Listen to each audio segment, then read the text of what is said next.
Hola, muy buenas tardes, hermanos, Dios me les bendiga.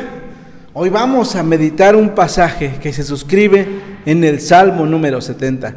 Les invito a que dispongan su Biblia ahí, al lado de ustedes, para que podamos ver este pasaje, porque hay algo sumamente importante que hoy el Señor nos quiere enseñar. Les invito a que oremos antes de comenzar. Padre, gracias porque nos das tu palabra para aprender a vivir la vida cada día, para saber qué hacer ante cada situación que vivimos. Ahora te ruego que tú abras nuestro corazón y nuestra mente para comprender lo que tú nos quieres enseñar en este salmo. Padre, no sé yo el que hable, sino seas tú el que hables a nuestro corazón. Pues te lo pido en el nombre de Jesús. Amén. Hoy vamos a ver un tema, hermanos, que se llama ¿y ahora qué hago con mis enemigos? La Biblia, hermanos, particularmente los evangelios, dan cuenta de que cuando el Señor Jesús, nuestro Salvador, nuestro Señor, estuvo en la tierra, estuvo en este mundo, fue un hombre bastante querido por la gente. Es más, hay muchos momentos que se narran donde la gente no solo lo quería, la gente lo demostraba, se lo decía, hacía todo lo necesario para que toda la gente se diera cuenta que quería, que amaba a Jesús. En general, Jesús fue un hombre bastante querido, y no solamente entre sus paisanos, entre la gente que lo conocía. Pareciera ser que Jesús era alguien que tenía un carisma como pocos, yo creo que como nadie. Y sin embargo, hermanos, hay un pasaje que parece pasar inadvertido y que narra la primera vez que Jesús se presentó en la comunidad donde Él creció, donde Él vivió, donde vivía la gente que lo conoció de pequeño, que lo conoció de adolescente y más tarde de joven, que conocía a sus papás, a sus hermanos. Seguramente muchos de ellos eran sus parientes. La primera vez que Jesús se presentó ante ellos como profeta, como un hombre de Dios que traía un mensaje especial para ellos y para todo el mundo, pasó algo que nadie hubiera esperado. Lucas, capítulo 4, de los versículos 16 al 30, narra claramente el momento. Dice el pasaje, se los voy a contar, ustedes en la semana lo ven. Dice el pasaje que Jesús se presenta a su comunidad, a su ciudad. Jesús era ya un hombre famoso. Jesús se presenta y acude al lugar donde la gente adoraba a Dios, donde la gente abría la Biblia, la comentaba, la estudiaba. Se presenta ante ellos.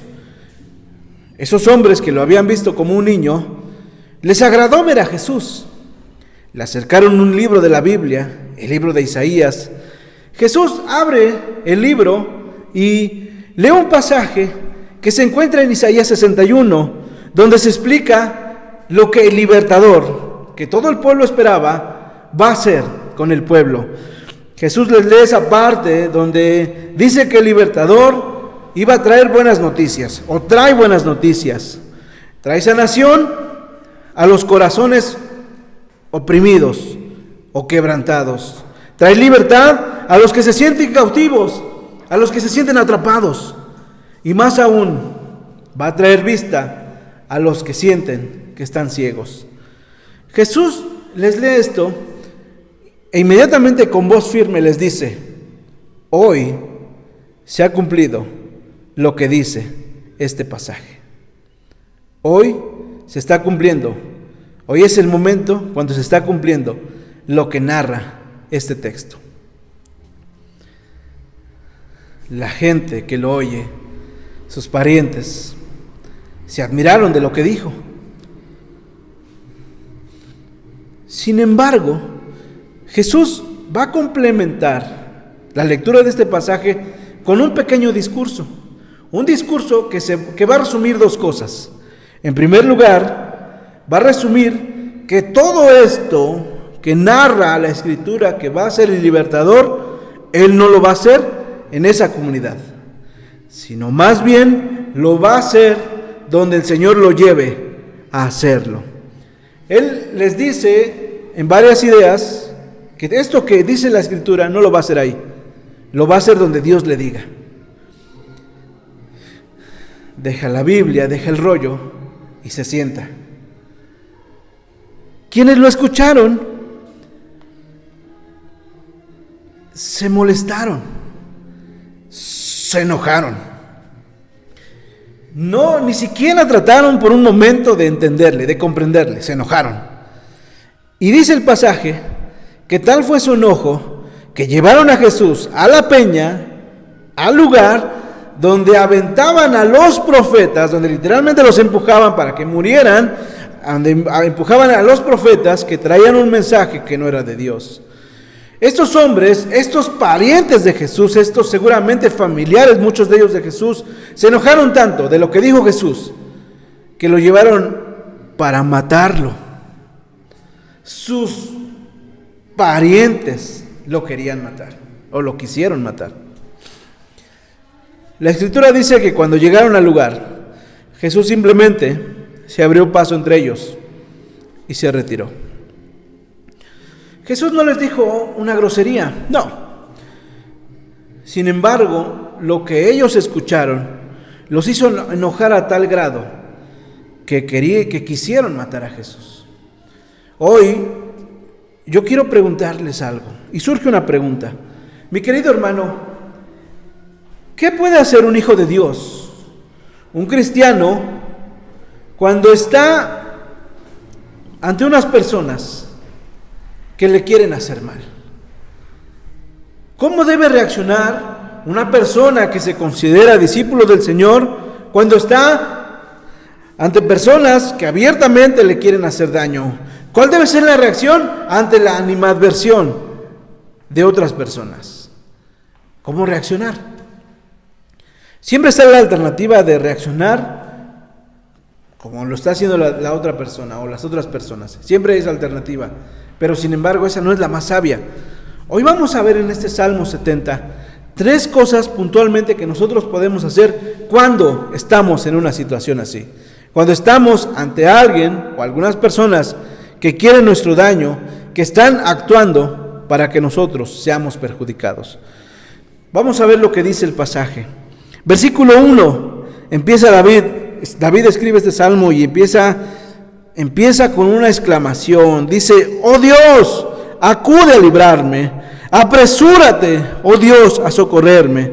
Y el versículo 5 dice: yo estoy afligido y menesteroso, apresúrate a mí, oh Dios, ayuda mía, mi libertador eres tú. Oh Jehová, no te detengas. Lo primero que nos va a enseñar este salmo, cuando estemos en una situación así, es que lo primero que tenemos que hacer, hermanos, es buscar el socorro de nuestro Señor, buscar la ayuda y el socorro de nuestro Dios.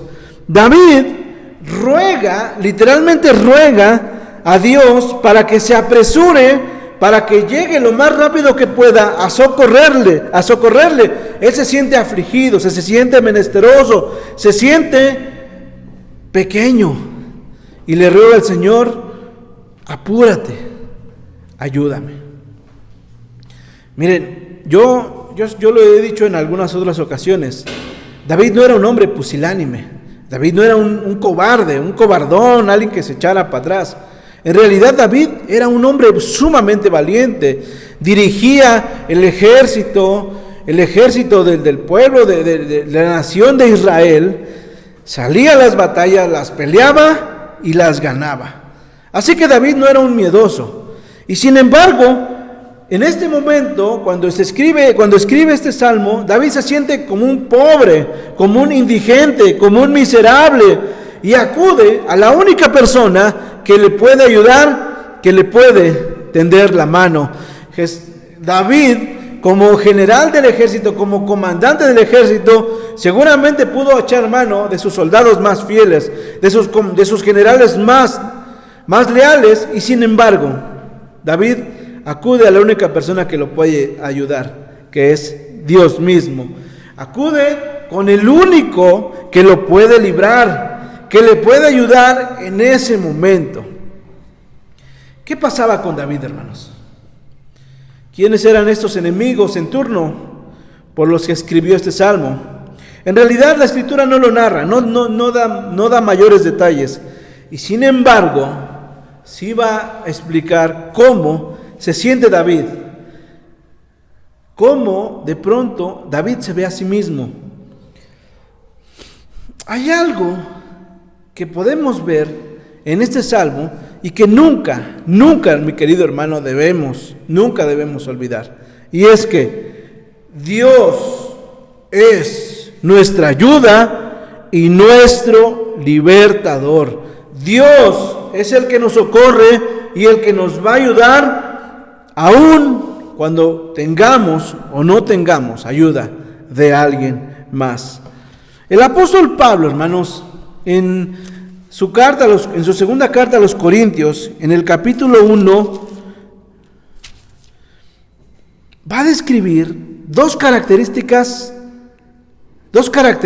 que tiene Dios, que nunca debemos olvidar. Dice en su capítulo 1, versículo 3, bendito sea el Dios y Padre nuestro Señor Jesucristo, dice, Padre de misericordias y Dios de toda consolación. El apóstol Pablo, en esta carta que escribe a los Corintios, les recuerda dos características que nunca debemos olvidar de Dios.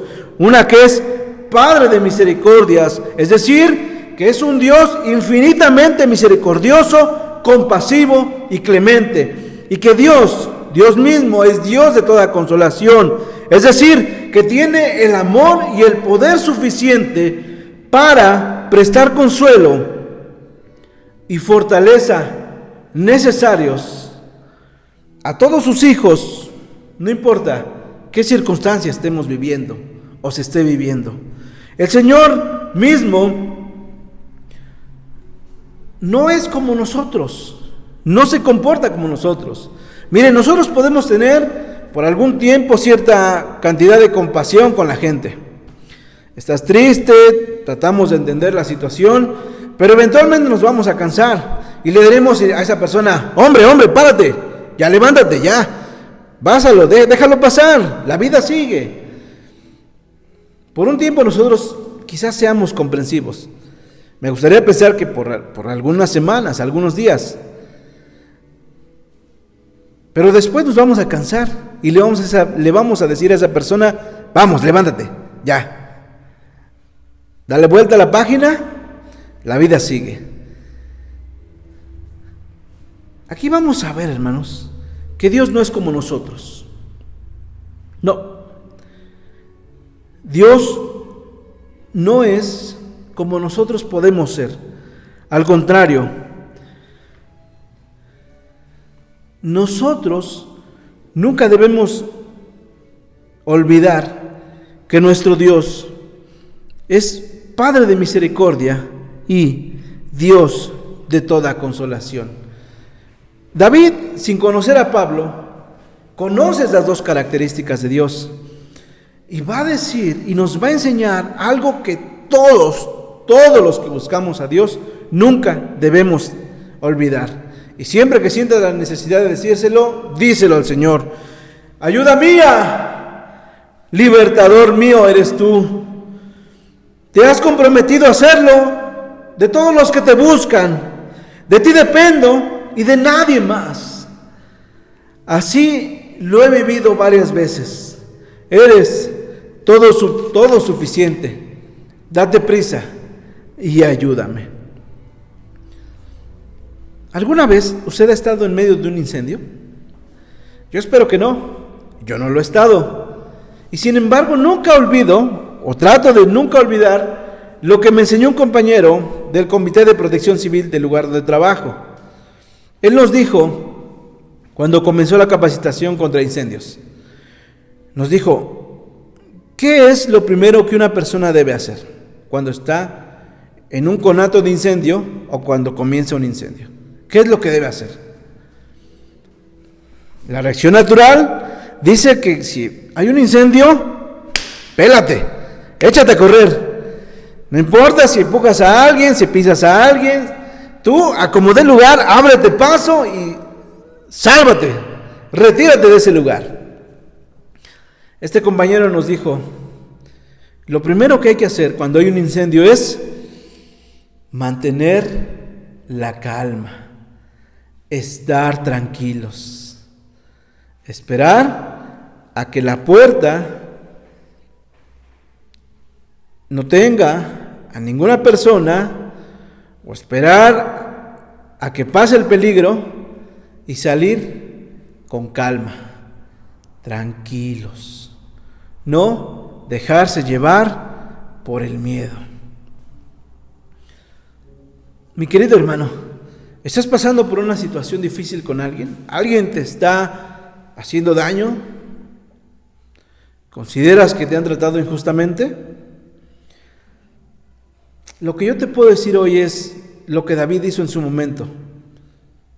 Mantén la calma, quédate quieto y lleva tu caso al Señor, que es el único que nos puede ayudar. Él es Padre de misericordias y Dios de toda consolación.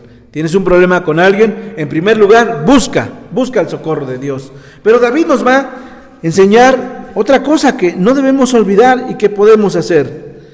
Dice versículo 2 y versículo 3: sean avergonzados y confundidos los que buscan mi vida, sean vueltos atrás y avergonzados los que de mí mal desean. Sean vueltos atrás en pago de su afrenta hecha, los que dicen, Lo segundo que David y este salmo nos va a enseñar cuando estemos pasando por una situación como esta es: ora por tus enemigos. David no se deja llevar por los sentimientos que tiene. En realidad David asume una actitud muy sabia.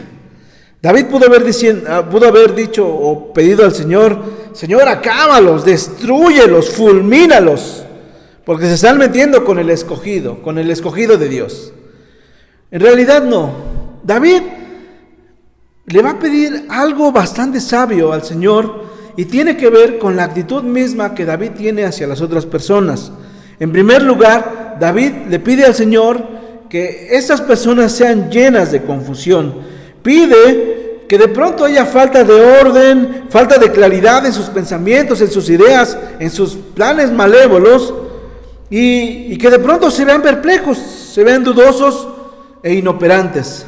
Después, que en medio de la duda y el desorden, pues ellos mismos sean avergonzados. ¿Se paró? Chala. No, sigue nada más que pone que la batería se está agotando. Bueno. Pero, sí. No, tú me asustaste. Órale. No te preocupes. Y que en medio de tal duda y desorden, ellos mismos sean avergonzados y confundidos. Después pide que ellos sean atraídos al arrepentimiento, que ellos mismos se sientan avergonzados por lo que están pretendiendo hacer. David no pide su destrucción, no pide que ellos sean destruidos, más bien pide que sus planes simplemente se vengan abajo, que se percaten de su insensatez, de su necedad, de la necedad que significa pretender hacerle daño a alguien que cuenta con la ayuda de Dios y que finalmente sus planes fallen, que sus proyectos queden abajo, sean echados abajo y que ellos mismos se sientan humillados por lo que iban a hacer. El apóstol Pablo, en la misma segunda carta a los Corintios, en el capítulo 6, del versículo 1 al 13, nos va a recordar algo sumamente importante para todos los que buscamos al Señor. Y tiene que ver con esto que acabamos de leer. El apóstol Pablo dice: así pues, nosotros como colaboradores suyos, os exhortamos también a que no recibáis en vano la gracia de Dios. He aquí, el tiempo es aceptable, dice el siguiente versículo. He aquí, ahora es el día de salvación. No demos a nadie en ocasión de tropiezo, para que nuestro ministerio no sea vituperado. Antes bien, nos recomendamos en todo como ministros de Dios, con mucha paciencia, en tribulaciones y necesidades, en angustias. Narra en azotes, en cárceles, en tumultos, en trabajos, en desvelos y en ayunos, pero también en pureza, en ciencia, en longanimidad, en bondad, en el Espíritu Santo, en amor sincero. Lo que el apóstol Pablo viene a recordarnos es nuestra posición como siervos del Señor, como personas que buscamos de Dios, nuestra posición en este mundo. Yo no sé si usted lo sepa. Yo espero que usted se sienta parte de algo sumamente importante, porque somos parte de algo sumamente importante. Déjeme decirle que todos aquellos que buscamos de Dios, que tratamos de ser sus discípulos, somos parte de un equipo sumamente especial, un equipo de élite que se adapta a cualquier situación a fin de cumplir su misión. Somos como usando la comparación, somos como un equipo SWAT, ese equipo que se encarga de las situaciones más difíciles. Nosotros hemos recibido un mensaje de buenas noticias, buenas nuevas, que es el Evangelio mismo, que la gente necesita escuchar, que la gente necesita oír, que todas las personas debemos oír. Usted y yo somos parte de un equipo especial que tiene dos características. La primera, que debe tener, y espero que la tengamos, y si no hay que desarrollarla, tener mucha perseverancia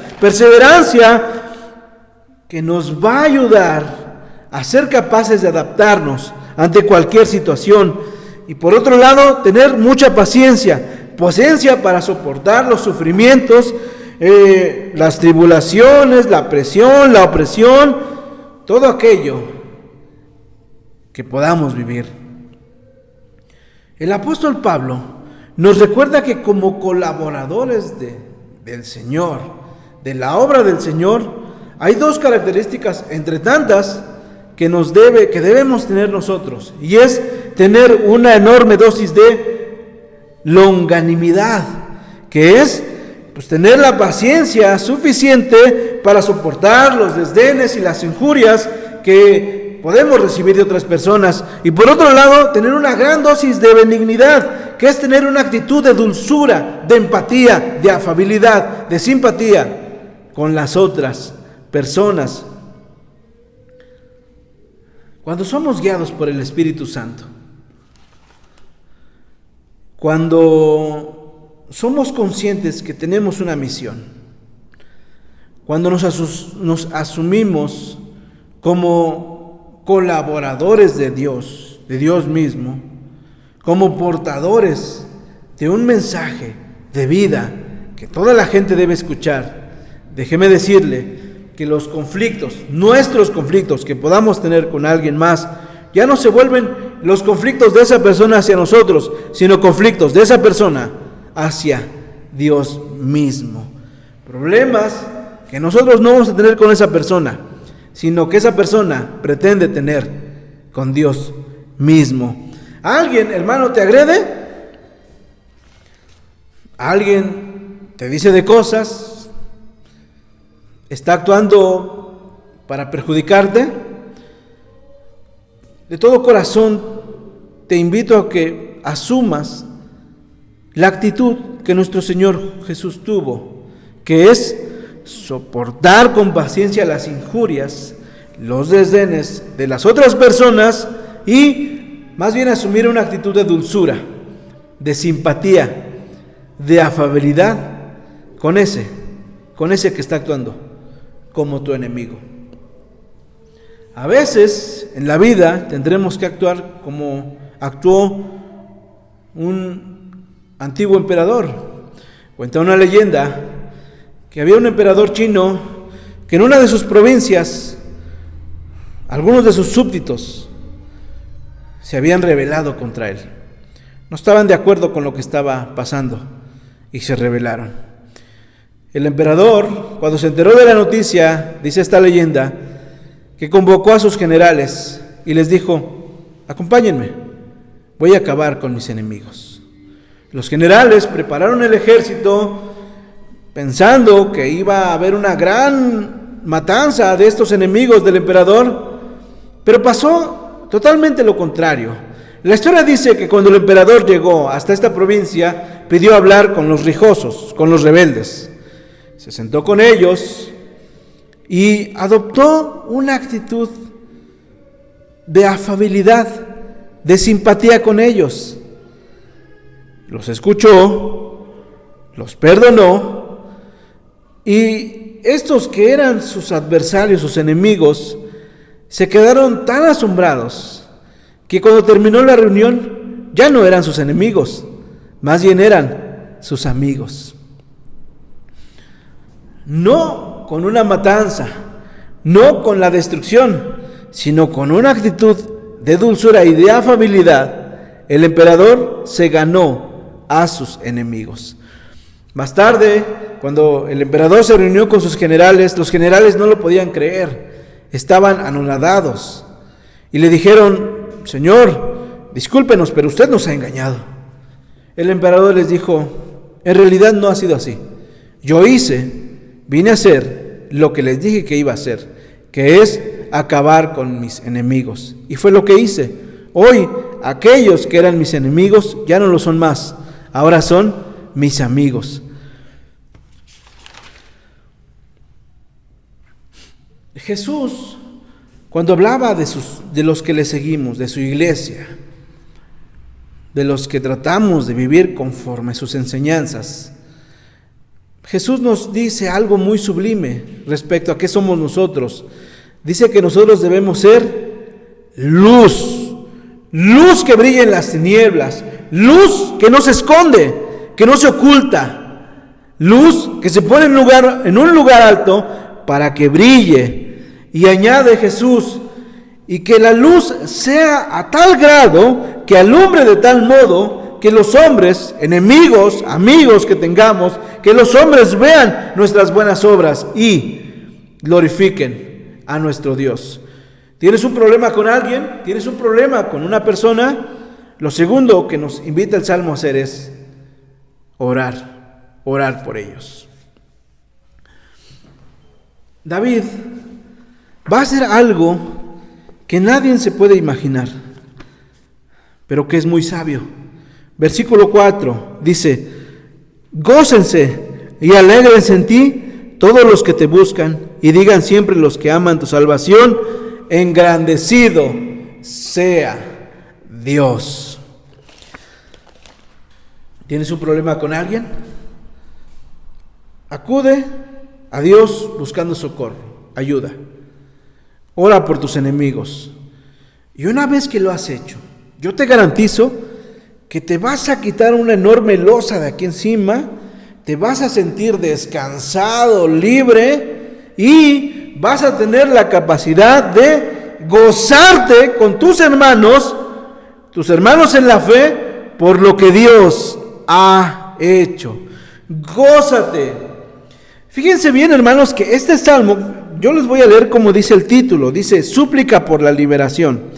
Al músico principal, salmo de David, para conmemorar. Fíjense, hermanos, que este salmo no se leía cuando alguien estaba triste, cuando alguien estaba apesadumbrado. En realidad este salmo se leía en medio de una fiesta, de una conmemoración, de una celebración. Este salmo no se leía para buscar la ayuda de Dios, sino se leía cuando se estaba conmemorando la ayuda de Dios, la ayuda que Dios había dado a sus hijos, a su pueblo. Este salmo no se leía en cualquier momento, sino solamente en los momentos de conmemoración. No era una canción de tristeza, hermanos, más bien es una canción de esperanza. Es una canción que hace memoria de lo que Dios ha hecho y va a seguir haciendo.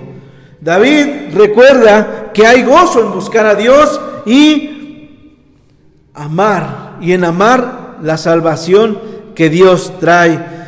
David siente mucho gozo Este es el Salmo 70, pero previo a este salmo hay 70 salmos, 69 salmos, donde David narra lo que Dios ha hecho por él. Él siente gozo porque antes ya lo vivió, porque antes ya lo pasó, y el Señor nunca lo ha dejado solo. Una y otra vez el Señor ha estado con él, y él le sobran motivos para estar gozoso. Gozoso porque el Señor lo ha socorrido, no una, no dos, no 10 veces, cientos de veces lo ha hecho. Gozoso porque lo ha librado de los planes de los enemigos, de muchos enemigos, de diversos enemigos, el Señor lo ha librado. Gozoso porque el Señor siempre se apresuró a ayudarlo y nunca dejó que el agua le llegara más arriba del cuello. A veces, hermanos, nosotros pensamos, es fácil pensarlo, pensamos que solo yo, solo usted, está navegando por aguas turbulentas, por aguas de incertidumbre. Es muy fácil pensarlo, hermanos, pensar que solamente yo tengo problemas con las personas. Es muy fácil pensar que solo a mí me pasa esto, solo a usted. Y sin embargo, hermanos, cuando nos damos cuenta, cuando abrimos un poco más los ojos, nos vamos a dar cuenta que a un lado de nosotros, que de este lado, también hay otra persona que está navegando por las mismas aguas.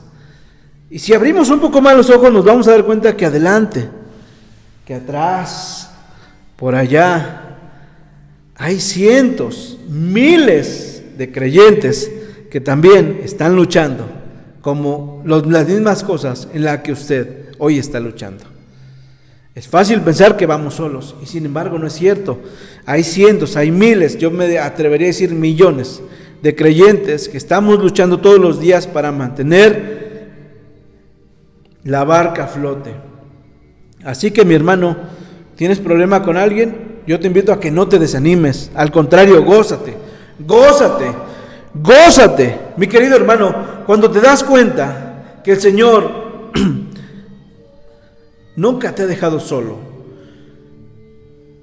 y aunque el enemigo o un enemigo te quiso perjudicar enormemente y no te pudo, cuando te das cuenta que tú puedes asumir una actitud de dulzura, de simpatía, de afabilidad con esa persona, y esa persona no solamente cambia su actitud, sino se entrega su vida a Cristo, mi querido hermano, dirás, valió la pena cada minuto, valió la pena lo que he vivido, valió la pena el dolor, porque esa persona te conoció y se ha salvado. Mi querido hermano, ¿tienes problema con alguien? 3 cosas puntualmente que puedes hacer. Busca el socorro de Dios. Ora por tu enemigo. Ora para que Dios transforme su corazón. Y gózate, gózate, porque el Señor nunca te ha dejado solo. Mi querido hermano, no cargues con esto. Si tú lo estás pasando, no lo cargues. Si ya lo viviste, recuérdalo y gózate. Hermano, Dios te bendiga.